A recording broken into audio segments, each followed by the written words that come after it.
अस्सलामु अलैकुम वरहमतुल्लाहि वबरकातुहू नहमदुहू व नुसल्ली अला रसूलिहिल करीम बिस्मिल्लाहिर्रहमानिर्रहीम।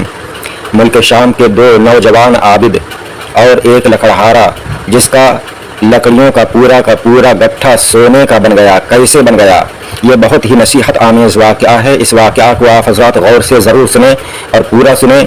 अगर आपने हमारे चैनल को सब्सक्राइब नहीं किया है तो चैनल को सब्सक्राइब कर दें, वीडियो को लाइक करें।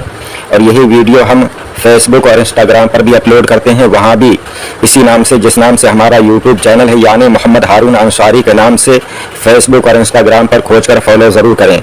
वाक़या इस तरह से है कि मुल्क शाम में दो नौजवान थे जो बहुत इबादत गुजार थे, बहुत इबादत में मशगूल रहते थे और इसी वजह से उनका नाम, एक का नाम सबीह और दूसरे का नाम मलीह पड़ गया था। इत्तिफाकन उन लोगों ने एक बार कई रोज़ तक कुछ नहीं खाया। कुछ उन्हें खाने के लिए मैसर नहीं आया, नहीं मिला। जब भूख ज़्यादा बढ़ गई तो उन्होंने आपस में मशवरा किया कि आओ कहीं वीराने में चलें, यानी मस्जिद से निकलकर, इबादत खाने से निकलकर बाहर चलें और किसी को दीन की तालीम दें। मुमकिन है कि अल्लाह ताला उसकी बरकत से हमें कुछ नफ़ा पहुँचाए और हमें कुछ खाने के लिए दस्तयाब हो जाए। वो बयान करते हैं दोनों नौजवान कि हम वहाँ से निकलकर जंगल की तरफ गए। जंगल की तरफ जा रहे थे कि रास्ते में उन्हें एक हबशी मिला जो सर पर लकड़ियों का गट्ठर उठाए हुए आ रहा था। वो दोनों नौजवान, उन्होंने जब वो लकड़ियों का गट्ठा लिए हुए हबशी उनके करीब आया तो उन्होंने कहा कि ए इंसान, ए शख्स, तेरा रब कौन है? वो दोनों नौजवान आबिद कहते हैं कि हमारी ये बात सुनकर उस हबशी ने अपना लकड़ियों का गट्ठर ज़मीन पर पटक दिया, ज़मीन पर फ़ौरन सर से गिरा दिया और फिर उस लकड़ियों के गट्ठर पर बैठ गया। और हबशी ने कहा, उस लकड़ी वाले ने कहा, लकड़हारे ने कहा कि ये ना पूछो कि तुम्हारा रब कौन है, बल्कि ये पूछो कि तुम्हारे दिल में ईमान का मकाम क्या है। वो दोनों नौजवान आबिद कहते हैं कि हम उसकी ये बात सुनकर एक दूसरे का मुंह तकने लगे। फिर खुद उसी हबशी लकड़हारे ने पूछा, उसने पूछा, कहा कि पूछो पूछो, मुरीद को अपना सवाल नहीं रोकना चाहिए।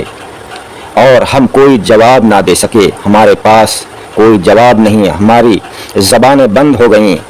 फिर जब उसने देखा कि हम कोई जवाब नहीं दे रहे हैं तो फिर वो खुद ही कहने लगा, वो हबशी, वो लकड़हारा जो बहुत अल्लाह का प्यारा बंदा था, अल्लाह के यहाँ उसका बहुत बुलंद मकाम था, उसने कहा कि ए अल्लाह, अगर तू जानता है कि तेरे बाज़ बंदे तुझसे जो तलब करते हैं तो उन्हें देता है, तो उन्हें ज़रूर देता है, तो मेरा ये बोझ यानी ये लकड़ियों का गट्ठा सोने का कर दे। वो दोनों नौजवान आबिद कहते हैं कि उसके मुंह से ये बात निकली ही थी कि फ़ौरन वो लकड़ियों का पूरा गट्ठा सोने का बन गया और चमकने लगा। फिर खुद ही उसने, उस लकड़हारे अल्लाह वाले ने कहा कि ए अल्लाह, अल्लाह की बारगाह में उसने दुआ की, कहा कि ए अल्लाह, अगर तू जानता है कि तेरे बाज़ बंदे गुमनामी को पसंद करते हैं और शोहरत से बचते हैं तो इसे फिर लकड़ी का कर दे। वो दोनों नौजवान आबिद कहते हैं कि वो लकड़ी का गट्ठर फिर लकड़ी का हो गया, जिसे उसने अपने सर पर उठाया और वहाँ से चल पड़ा। वो दोनों नौजवान आबिद कहते हैं कि और हमें उसके पीछे जाने की जुर्रत ना हुई, हमारी इतनी हिम्मत नहीं हुई कि हम उसके पीछे चलते और कुछ और बात उससे करते। सुभान अल्लाह। ये होते हैं अल्लाह वाले।